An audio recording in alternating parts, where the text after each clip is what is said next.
नमस्कार जय जगन्नाथ आम चैनल शिक्षा सहाय को आपको स्वागत। आज आम दशम श्रेणीर भीमଙ୍କ सिंहनाथ रड़ी पद्यर आलोचना करबा जार कवि होती सारला दास पंचदश शताब्दी। ओडिया भाषा रे साहित्य रचना करथिबा आदिकवि सारला दास सारल बा सारला दास सूर्यवंशी राजा कपिलेन्द्र देवଙ୍କ समकाल अर्थात ख्रीष्टीय पंचदश शताब्दी जीवित थिबा जणा जाय। ख्रीष्टीय पंचदश शताब्दी हेउची मसीहा अनुसारे 1400 मसीहा। ଝଙ୍କଡ଼ର ସାରଳ ଚଣ୍ଡୀଙ୍କୁ ଆରାଧନା କରି ସେ କାବ୍ୟ ରଚନା ପାଇଁ ଅପୂର୍ବ ଶକ୍ତି ଲାଭ କରିବାରୁ ନିଜକୁ ସାରଳା ଦାସ ରୂପେ ପରିଚୟ କରାଇଛନ୍ତି। ତାଙ୍କର ପିତୃଦତ୍ତ ନାମ ସିଦ୍ଧେଶ୍ୱର ପରିଡ଼ା ଥିବା ଜଣାଯାଏ। ସେ ମହାଭାରତ, ଚଣ୍ଡୀପୁରାଣ, ବିଚିତ୍ର ରାମାୟଣ ଭଳି ପୁରାଣମାନ ରଚନା କରି ଯଶସ୍ୱୀ ହୋଇଛନ୍ତି। ପୂର୍ବାଭାଷ ହେଉଛି ଭୀମଙ୍କ ସିଂହନାଦ ରଡ଼ି ବିଷୟଟି ସାରଳା ମହାଭାରତର ଗଦ ପର୍ବରୁ ଆସିଛି। ପ୍ରଥମେ ଆମେ ଜାଣିନେବା ମହାଭାରତ ହେଉଛି ସଂସ୍କୃତରେ ଲିଖିତ ମୂଳ ମହାଭାରତ, ଯେଉଁଟାକି ବ୍ୟାସଦେବ ଲେଖିଛନ୍ତି। ସାରଳା ଦାସଙ୍କ ଦ୍ୱାରା ଲିଖିତ ମହାଭାରତ ହେଉଛି ସଂସ୍କୃତ ମହାଭାରତର ଅନୁକୃତି। ଅନୁକୃତି କ'ଣ?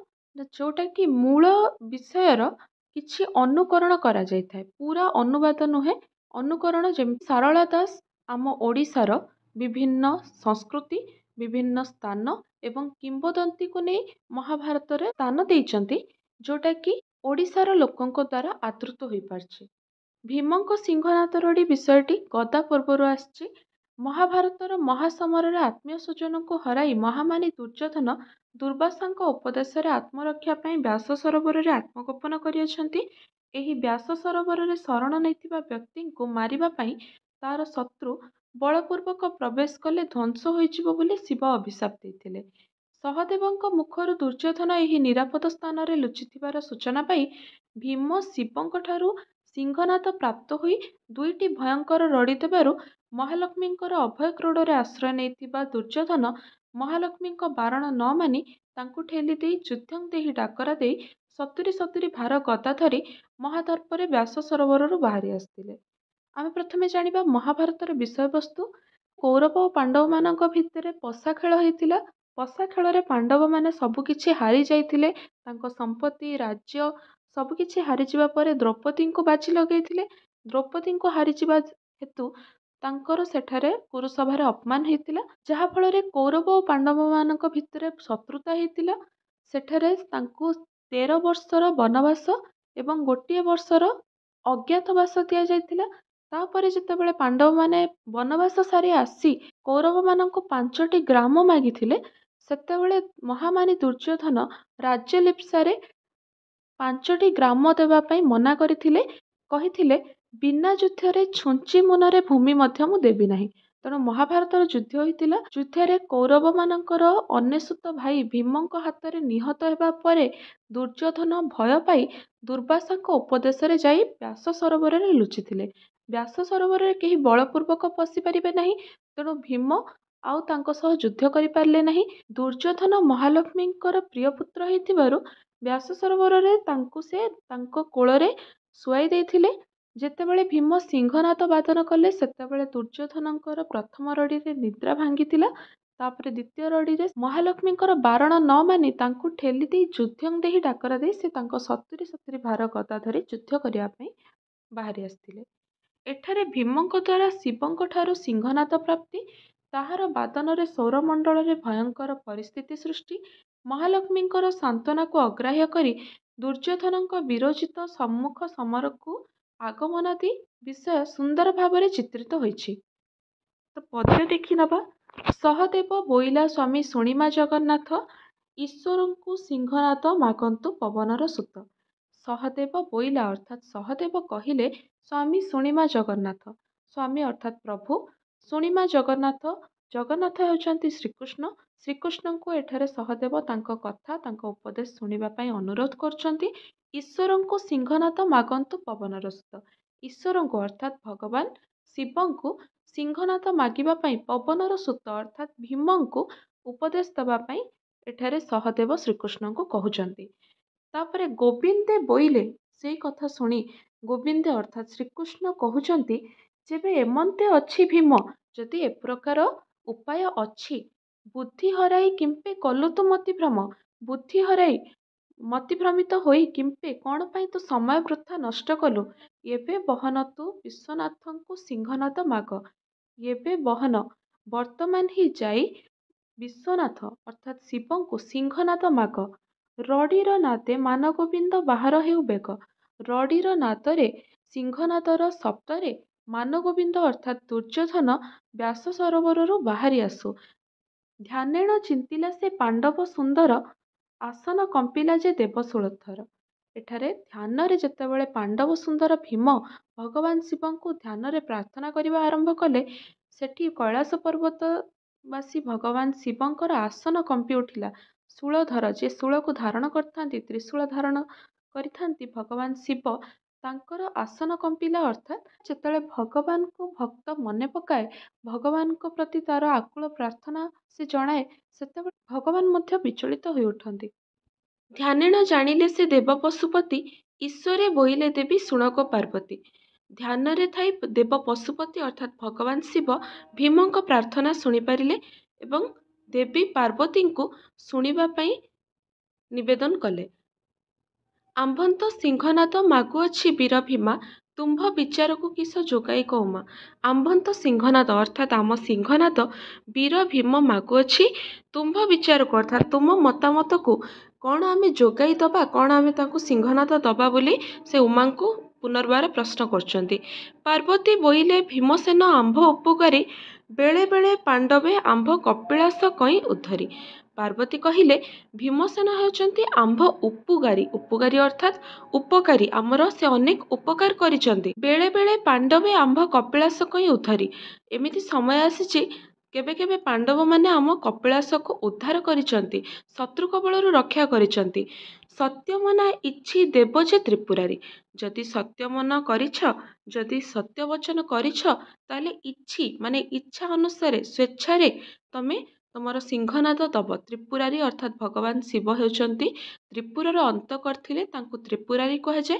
ଭଗବାନ ଶିବଙ୍କୁ ପାର୍ବତୀ କହିଲେ ଯେହେତୁ ପାଣ୍ଡବମାନେ ଆମ କପିଳାସକୁ ଉଦ୍ଧାର କରିଛନ୍ତି, ଆମର ଉପକାର କରିଛନ୍ତି, ତେଣୁ ସତ୍ୟମନ ଯଦି କରିଥିଲ, ତେଣୁ ତାଙ୍କୁ ତମେ ସିଂହନାଦ ଦେବ। ପାର୍ବତୀ ବୋଇଲେ ସିଂହନାଦ ଦିଅସି ବହନ, ପାଣ୍ଡବଙ୍କ ହେତୁ ତୁମେ ବ୍ରତୀ ଅଛ ତ୍ରିଲୋଚନ। ପାର୍ବତୀ କହିଲେ ତୁମେ ସିଂହନାଦ ଦିଅ, ପାଣ୍ଡବଙ୍କ ପାଇଁ ତୁମେ ବ୍ରତୀ ଅଛ ଅର୍ଥାତ୍ ନିସ୍ତାର ପାଇଛ, ରକ୍ଷା ପାଇଛ। ହେ ତ୍ରିଲୋଚନ, ଆପଣ ପାଣ୍ଡବମାନଙ୍କ ପାଇଁ ରକ୍ଷା ପାଇଥିବାରୁ ତାଙ୍କୁ ସିଂହନାଦ ଦବା ପାଇଁ ପାର୍ବତୀ ଦେବୀ ଅନୁରୋଧ କଲେ। ସଙ୍କଟ କାଳେ ତୁମ୍ଭନ୍ତ ଉଦ୍ଧାରନ୍ତି ପୁଡ଼, ଦିଅସି ସିଂହନାଦ ପ୍ରସନ୍ନ ବଦନେଣ। ଏଠାରେ ପାର୍ବତୀ ଦେବୀ କହୁଛନ୍ତି ସଙ୍କଟ ସମୟରେ ତୁମକୁ ସେ ଉଦ୍ଧାର କରିଛନ୍ତି, ଦିଅସି ସିଂହନାଦ ଅର୍ଥାତ୍ ସିଂହନାଦକୁ ଦିଅ ପ୍ରସନ୍ନ ବଦନେଣ, ଖୁସି ମନରେ, ଖୁସି ହୃଦୟରେ ତୁମେ ସିଂହନାଦ ତାଙ୍କୁ ଦିଅ। ଘନ ଘନ ଆସନ କମ୍ପଇ ସଦାନନ୍ଦ, ଚିରିକୁଟିରୁ କାଢ଼ି ଦିଲେ ସେ ସିଂହନାଦ। ଘନ ଘନ ଆସନ କମ୍ପଇ ଅର୍ଥାତ୍ ସେପଟେ ଭଗବାନଙ୍କୁ ପ୍ରସନ୍ନ କରିବା ପାଇଁ ଭୀମ ତପସ୍ୟାରେ ବସିଛନ୍ତି, ଧ୍ୟାନ କରୁଛନ୍ତି ଏବଂ ସେଥିପାଇଁ ଶିବଙ୍କର ଆସନ ଏଠି କମ୍ପି ଯାଉଛି। ସଦାନନ୍ଦ ଶିବଙ୍କୁ ଏଠାରେ କୁହାଯାଇଛି। ତେଣୁ ସେ ତାଙ୍କ ଚିରିକୁଟିରୁ ଅର୍ଥାତ୍ ଗୋଟିଏ ମଣିରୁ ସିଂହନାଦ ବାହାର କରି ଦେଲେ। ଈଶ୍ୱରେ ବୋଇଲେ ତୁ ବହନ ହୋଇଯିବୁ, ତିନି ଘାନ୍ତି ମାତ୍ରକ ଶବଦ ଭୀମସେନକୁ ସହିବୁ। ଈଶ୍ୱରେ ଅର୍ଥାତ୍ ଭଗବାନ ଶିବ କହିଲେ ସିଂହନାଦକୁ ଯେ ତୁ ବହନ ହୋଇଯିବୁ, ତିନି ଘାନ୍ତି ଅର୍ଥାତ୍ ତିନିଥର ଶବ୍ଦ ଭୀମସେନକୁ ସହିବୁ, ମାନେ ଭୀମସେନକୁ ତିନିଥର ଶବ୍ଦ କରିବା ପାଇଁ ଅନୁମତି ଦେବୁ। ସିଂହନାଦ ଆସନ୍ତେ ପ୍ରସର ପବନ, ଶବଦେ କମ୍ପୁଅଛି ମୃତ୍ୟୁ ଯେ ଭୁବନ। ବର୍ତ୍ତମାନ ସିଂହନାଦ ଭଗବାନଙ୍କ ଆଦେଶ ପାଇ ଯେତେବେଳେ ମର୍ତ୍ତ୍ୟମଣ୍ଡଳକୁ ଆସିଲେ, ସେତେବେଳେ ପ୍ରସର ପବନ ବହୁତ କ୍ଷିପ୍ର ବେଗରେ ପବନ ବହିବାକୁ ଲାଗିଲା ଏବଂ ସେହି ଶବ୍ଦରେ ଭୁବନ କମ୍ପମାନ ହୋଇ ଉଠିଲା। କାଳାନଳ ଜାଣି ବିକାଶୀ ସିଂହନାଦ ଜ୍ୟୋତି, ଆଦିତ୍ୟହୁଁ ସତେଗୁଣ ତେଜ ବିକାଶନ୍ତି। ଅର୍ଥାତ୍ କାଳ ରୂପକ ଅନଳ ପରି ସିଂହନାଦ ତାଙ୍କ ଜ୍ୟୋତିକୁ ବିକାଶ କରୁଛନ୍ତି, ଜ୍ୟୋତିକୁ ପ୍ରକାଶ କରୁଛନ୍ତି। ଆଦିତ୍ୟହୁଁ ସତେଗୁଣ ତେଜ ଅର୍ଥାତ୍ ସୂର୍ଯ୍ୟଙ୍କ ଠାରୁ 100 ଗୁଣା ତେଜ ତାଙ୍କର ପ୍ରକାଶ ପାଉଛି। ତାଙ୍କର ଆଲୋକ ସୂର୍ଯ୍ୟଙ୍କ ଆଲୋକ ଠାରୁ ମଧ୍ୟ 100 ଗୁଣ ଅଧିକ। ଅନ୍ତରୀକ୍ଷେ ଆସି ପ୍ରବେଶ ହୋଇଲା ବ୍ୟାସ ସରୋବର ତୀରେ, ପାଣ୍ଡବ ସୁନ୍ଦର ଭୀମ ଧଇଲା ତାହା କରେ। ଅର୍ଥାତ୍ ଅନ୍ତରୀକ୍ଷରୁ ସିଂହନାଦ ଆସି ବ୍ୟାସ ସରୋବରର ତଟଦେଶରେ ପ୍ରବେଶ ହୋଇଲା। ପାଣ୍ଡବ ସୁନ୍ଦର ପାଣ୍ଡବ ପୁତ୍ର ଭୀମ ତାହା ହାତରେ ଧରିଲେ। ଭଗବାନଙ୍କ ଅସ୍ତ୍ରଗୁଡ଼ିକ ତାଙ୍କ ଶକ୍ତିର ଗୋଟିଏ ଗୋଟିଏ ଅଂଶ। ତେଣୁ ତାଙ୍କୁ ଭଗବାନ ଯାହା ଆଦେଶ ଦିଅନ୍ତି ସେହି ଆଦେଶ ଅନୁସାରେ ସେମାନେ କାର୍ଯ୍ୟ କରନ୍ତି। ଏଠାରେ ଭଗବାନ ଶିବ ତିନି ଘାନ୍ତି ଶବ୍ଦ କରିବା ପାଇଁ ସିଂହନାଦକୁ ଆଦେଶ ଦେଇ ପଠାଇଲେ ଏବଂ ଆଦେଶ ଅନୁସାରେ ସିଂହନାଦ ଆସି ପାଣ୍ଡବ ସୁନ୍ଦର ଭୀମ ପାଣ୍ଡବପୁତ୍ର ଭୀମଙ୍କ ପାଖରେ ଉପସ୍ଥିତ ହେଲା। ଆରେ ଆରେ ନିଶତ କିମ୍ପା ହେଉ ମାନଗୋବିନ୍ଦ କରେ ଧରି ପାଣ୍ଡବ ତାହା ଚୁମ୍ବିଲା ସିଂହନାଦ। ଯେତେବେଳେ ସିଂହନାଦ ଶିବଙ୍କ ଆଦେଶ ପାଇ ବ୍ୟାସ ସରୋବରକୁ ଆସିଲେ ଏବଂ ଭୀମ ତାଙ୍କୁ ପ୍ରାପ୍ତ ହେଲେ, ସେତେବେଳେ ଭୀମଙ୍କ ମନରେ ଦୃଢ଼ ଆଶା ଆସିଲା ସେ ଦୁର୍ଯ୍ୟୋଧନକୁ ପରାସ୍ତ କରିବା ପାଇଁ ତାକୁ ରଣହୁଙ୍କାର ଦେଲେ। କହିଲେ, ଆରେ ଆରେ ଆରେ ଆରେ ଦୁର୍ଯ୍ୟୋଧନ, ତୁ କ'ଣ ପାଇଁ ନିଃଶତ ହେଉଛୁ ଅର୍ଥାତ୍ ଦୁର୍ବଳ ହେଉଛୁ? କିମ୍ପା ହେଉ ମାନଗୋବିନ୍ଦ, କ'ଣ ପାଇଁ ହେ ମାନଗୋବିନ୍ଦ? ଦୁର୍ଯ୍ୟୋଧନଙ୍କୁ ମାନଗୋବିନ୍ଦ କୁହାଯାଏ। ହେ ମାନଗୋବିନ୍ଦ, ତୁ କ'ଣ ପାଇଁ ଦୁର୍ବଳ ହୋଇ ଲୁଚି ରହିଛୁ ବ୍ୟାସ ସରୋବରରେ? କରେ ଧରି ପାଣ୍ଡବ ତାହା ଚୁମ୍ବିଲା ସିଂହନାଦ। ସିଂହନାଦକୁ ହାତରେ ଧରି ପାଣ୍ଡବ ପୁତ୍ର ଭୀମ ତାଙ୍କ ମୁଖରେ ସ୍ପର୍ଶ କଲେ, ତାକୁ ବାଦନ କରିବା ପାଇଁ ବଜେଇବା ପାଇଁ ତାଙ୍କ ଓଠରେ ସ୍ପର୍ଶ କଲେ। ଆକ୍ରୋଶୀଣ ସିଂହନାଦ ଭୀମସେନ ଗାଢ଼ି କଲେ ବାଦ୍ୟ, ମହିମଣ୍ଡଳ କମ୍ପିଲା ପ୍ରଥମ ଶବଦ। ଆକ୍ରୋଶରେ କ୍ରୋଧର ସହିତ ସିଂହନାଦକୁ ବହୁତ ଜୋରରେ ଭୀମସେନ ବାଦନ କଲେ, ବଜାଇଲେ। ଆଉ ସେହି ପ୍ରଥମ ଶବ୍ଦରେ ମହିମଣ୍ଡଳ ଅର୍ଥାତ୍ ପୃଥିବୀ କମ୍ପି ଉଠିଲା। ନଳିନୀ ପତ୍ରରେ ଯେହ୍ନେ ପଡ଼ନ୍ତେଣ ପାଣି, ପୃଥିବୀ ଦଲଦଲିତ କମ୍ପଇ ମେଦିନୀ। ନଳିନୀ ପତ୍ରରେ ଯେପରି ପାଣି ପଡ଼ି କେବେ ସ୍ଥିର ହେଇ ରହିପାରେନି, ସବୁବେଳେ ଦୋଳାୟମାନ ଅବସ୍ଥାରେ ଥାଏ, ଠିକ୍ ସେହିପରି ପ୍ରଥମ ଶବ୍ଦରେ ପୃଥିବୀ ଦଲଦଲିତ ହୋଇ ଉଠିଲା ଅର୍ଥାତ୍ ପୃଥିବୀ ଦୋହଲି ଗଲା ଏବଂ ମେଦିନୀ, ମେଦିନୀ ଅର୍ଥାତ୍ ପୃଥିବୀ ଉପରେ ଥିବା ସବୁ ଜୀବଜଗତ, ସବୁ ବୃକ୍ଷ ଲତା ସମସ୍ତେ କମ୍ପି ଉଠିଲେ, ଥରି ଉଠିଲେ। ସଞ୍ଚା ଛାଡ଼ିକରି ଯେ ବୁଲଇ ମନ୍ଦର, ମାନଗୋବିନ୍ଦ ନିଦ୍ରା ଭାଞ୍ଜି ଉଠି ବସିଲା ଧାତିକାର। ଏ ଶବ୍ଦର ପ୍ରକୋପ ଏତେ ଥିଲା ଯେ ମନ୍ଦର ପର୍ବତ ମଧ୍ୟ ସଞ୍ଚା ଅର୍ଥାତ୍ ତାର ସ୍ଥାନ ଛାଡ଼ିକରି ସେ ଘୂରି ବୁଲିଲା। ପର୍ବତ ହେଉଛି ଅଚଳ ଭୂଥର, ଯେ କି ଗୋଟିଏ ଇଞ୍ଚ ମଧ୍ୟ ଏପଟ ସେପଟ ହଲେ ନାହିଁ, କିନ୍ତୁ ଏହି ଶବ୍ଦରେ ପୃଥିବୀ ପୃଷ୍ଠର ସବୁ କିଛି ଦୋହଲିଗଲା, ମେଦିନୀ କମ୍ପି ଉଠିଲା ଏବଂ ପର୍ବତ ମଧ୍ୟ ତା ସ୍ଥାନ ଛାଡ଼ିକରି ଘୂରି ବୁଲିଲା। ଏବଂ ଏତେ ଭୟଙ୍କର ଶବ୍ଦରେ ମାନଗୋବିନ୍ଦ ବ୍ୟାସ ସରୋବରରେ ଯେଉଁ ନିଦ୍ରାଗତ ହୋଇଥିଲେ, ଶୋଇଯାଇଥିଲେ, ତାଙ୍କ ନିଦ୍ରା ଭାଙ୍ଗିଗଲା ଏବଂ ସେ ଉଠି ବସିଲେ ଧାତିକାର। ଧାତିକାର ମାନେ ହଠାତ୍ କିନା ସେ ନିଦ ଭାଙ୍ଗିବା ଯୋଗୁଁ ଏତେ ବଡ଼ ଶବ୍ଦରେ ସେ ହଠାତ୍ ଚମକି ପଡ଼ି ଉଠି ବସିଲେ। ପୁଣ ଆରେକ ରଡ଼ିଏ ଦିଲା ବୀର ଭୀମ, ଛଡ଼ ଲକ୍ଷ ଯୋଜନେ ଆକାଶେ କମ୍ପିଲା ବୀର ଯମ। ପୁଣ ଅର୍ଥାତ୍ ପୁଣି ଥରେ, ଆରେକ ଅର୍ଥାତ୍ ଆଉ ଗୋଟିଏ ରଡ଼ି ଦେଲେ, ବୀର ଭୀମ ଆଉ ଥରେ ତାକୁ ବାଦନ କଲେ। ସେତେବେଳେ ଛଡ଼ ଲକ୍ଷ ଯୋଜନେ, 6,00,000 ଯୋଜନରେ ଆକାଶରେ ଦୂର ଅନ୍ତରୀକ୍ଷରେ ବୀର ଯମ, ଯିଏକି ମୃତ୍ୟୁର ଦେବତା, ଯିଏ ଧର୍ମର ଦେବତା, ସେ ଦେବତା ମଧ୍ୟ ଆକାଶରେ କମ୍ପି ଉଠିଲେ। ତାଙ୍କ ମଧ୍ୟ ମନରେ ଭୟ ସଞ୍ଚାର ହୋଇ ଉଠିଲା। ପାତାଳେ ଅନନ୍ତ ନାଗର କମ୍ପିଲାକ ଫେରୁ, ନବଦ୍ୱୀପ ସପତ ସାଗର କମ୍ପିଲା ଟଳମଳ ହୋଇଲାକ ମେରୁ। ପାତାଳରେ ଅନନ୍ତ ନାଗର ଫେରୁ ଅର୍ଥାତ୍ ଫଣା ମଧ୍ୟ କମ୍ପି ଉଠିଲା। ଏ ପୃଥିବୀ ଅନନ୍ତ ନାଗଙ୍କ ଫଣା ଉପରେ ସ୍ଥିତ, ତେଣୁ ପାତାଳରେ ଅନନ୍ତ ନାଗର ଫଣା ମଧ୍ୟ ଦୋହଲିଗଲା ଏବଂ ନବଦ୍ୱୀପ ସପ୍ତ ସାଗର କମ୍ପି ଉଠିଲା। ମେରୁ ଅର୍ଥାତ୍ ପର୍ବତ ମଧ୍ୟ ଟଳମଳ ହୋଇ ଉଠିଲା। ନବଦ୍ୱୀପ ହେଉଛି ଇନ୍ଦ୍ରଦ୍ୱୀପ, ନାଗଦ୍ୱୀପ, ସୌମ୍ୟଦ୍ୱୀପ, ଗନ୍ଧର୍ବଦ୍ୱୀପ, ବରୁଣଦ୍ୱୀପ, କଶେରୁମାନ ଦ୍ୱୀପ, ଉଗସ୍ତିମାନ ଦ୍ୱୀପ, ତାମ୍ରପନ୍ନ ଦ୍ୱୀପ, କୁମାରିକା ଦ୍ୱୀପ। ସ୍କନ୍ଦ ପୁରାଣ ଅନୁସାରେ 9ଟି ଦ୍ୱୀପ ଅଛି। ସପ୍ତ ସାଗର, 7ଟି ସାଗର ହେଉଛି ଦଧି, ଦୁଗ୍ଧ, ଘୃତ, ଲବଣ, ଇକ୍ଷୁ, ସୁରା ଏବଂ ଜଳ। 7ଟି ସାଗର ଓ 9ଟି ଦ୍ୱୀପ କମ୍ପମାନ ହୋଇ ଉଠିଲା ଏବଂ ମେରୁ ମଧ୍ୟ ଟଳମଳ ହୋଇଗଲା। ଆଦିତ୍ୟ ଭୂମଣ୍ଡଳ, ଧ୍ରୁବମଣ୍ଡଳ, ଅମରମଣ୍ଡଳ, ଆକାଶେ ଲାଗିଲା ଉଛୁଳିଲା ସିନ୍ଧୁ ଜଳ। ଅର୍ଥାତ୍ ଆଦିତ୍ୟ ମଣ୍ଡଳ ଅର୍ଥାତ୍ ସୌରମଣ୍ଡଳ, ଭୂମଣ୍ଡଳ ଅର୍ଥାତ୍ ପୃଥିବୀ, ଧ୍ରୁବମଣ୍ଡଳ ଅର୍ଥାତ୍ ଧ୍ରୁବ ପରିଧି, ଅମରମଣ୍ଡଳ ଅର୍ଥାତ୍ ସ୍ୱର୍ଗଲୋକ, ଏସବୁ ସ୍ଥାନ ମଧ୍ୟ ଥରି ଉଠିଲା ଏବଂ ଆକାଶରେ ସିନ୍ଧୁ ଜଳ ଅର୍ଥାତ୍ ସମୁଦ୍ରର ପାଣି ଯାଇ ଆକାଶରେ ସ୍ପର୍ଶ କଲା ଭଳି ଉତ୍ତାଳ ତରଙ୍ଗମାନ ସୃଷ୍ଟି ହେଲେ।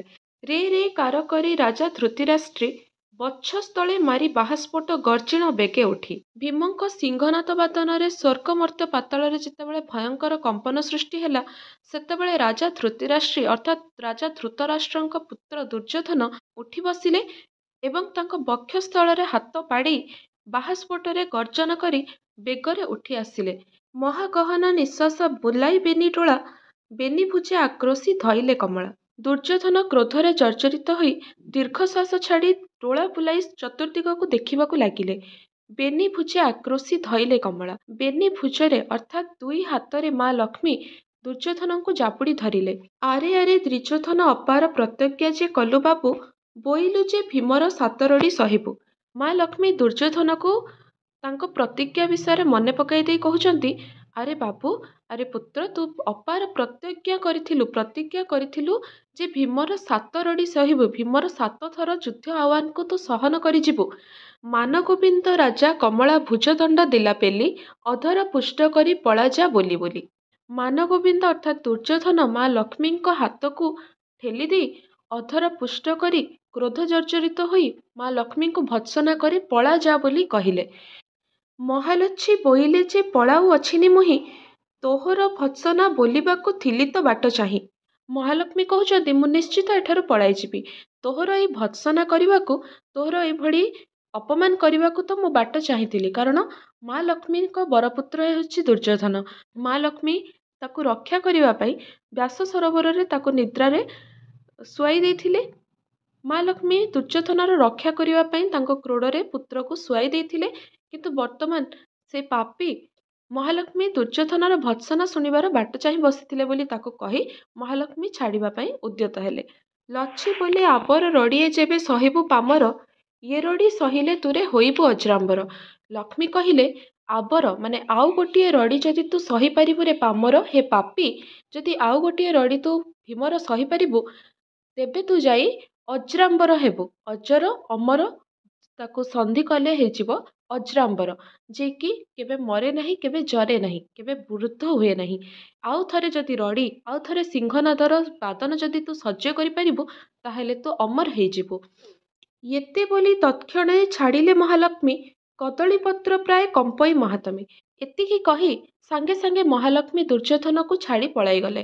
କଦଳୀପତ୍ର ଭଳି ମହାତମୀ ଦୁର୍ଯ୍ୟୋଧନ ସେଠାରେ କମ୍ପମାନ ହେଉଥାଏ ଏବଂ କ୍ରୋଧରେ ଜର୍ଜରିତ ହୋଇ ମହାଲକ୍ଷ୍ମୀକୁ ଭର୍ତ୍ସନା କରି ସେଠାରୁ ସେ ତାଙ୍କୁ ବିତାଡ଼ିତ କରିଦେଲା। 70 ଭାର ଗଦା ଘେନି କରସ୍ଥଳେ, ଖେପଇ ମାନଗୋବିନ୍ଦ ଯେ ଚିତ୍ତ ଅନ୍ତରାଳେ। 70 ଭାର ଗଦା ହାତରେ ଧରି ମାନଗୋବିନ୍ଦ ଭୀମ ସହ ଯୁଦ୍ଧ କରିବାକୁ ବ୍ୟାସ ସରୋବରରୁ ବାହାରି ଆସିଲେ। ମୃତ୍ୟୁର ଭୟ ପାଇ ଦୁର୍ଯ୍ୟୋଧନ ଯେ ବ୍ୟାସ ସରୋବରରେ ଲୁଚି ବସିଥିଲେ, ତାଙ୍କ ମନରୁ ସେ ଭୟ କେଉଁଆଡ଼େ ଅପସରି ଗଲା ଏବଂ ସେ ଯୁଦ୍ଧର ଆହ୍ୱାନ ଦେଇ, ଯୁଦ୍ଧଂ ଦେହି ଡାକରା ଦେଇ ସେ ଭୀମଙ୍କ ସହିତ ଯୁଦ୍ଧ କରିବା ପାଇଁ ବ୍ୟାସ ସରୋବରକୁ ବାହାରି ଚାଲିଲେ। କବିତାଟିର ବ୍ୟାଖ୍ୟା ଏଠାରେ ସରିଯାଇଛି। ଆଶା କରେ ସମସ୍ତେ ବୁଝିପାରିଥିବ। ଯଦି ଭିଡ଼ିଓ ଭଲ ଲାଗିଥାଏ ତାହେଲେ ଚ୍ୟାନେଲକୁ ସବସ୍କ୍ରାଇବ୍ କରନ୍ତୁ, ଲାଇକ୍ କରନ୍ତୁ, ଭିଡ଼ିଓ ସେୟାର କରନ୍ତୁ। ଧନ୍ୟବାଦ। ଜୟ ଜଗନ୍ନାଥ।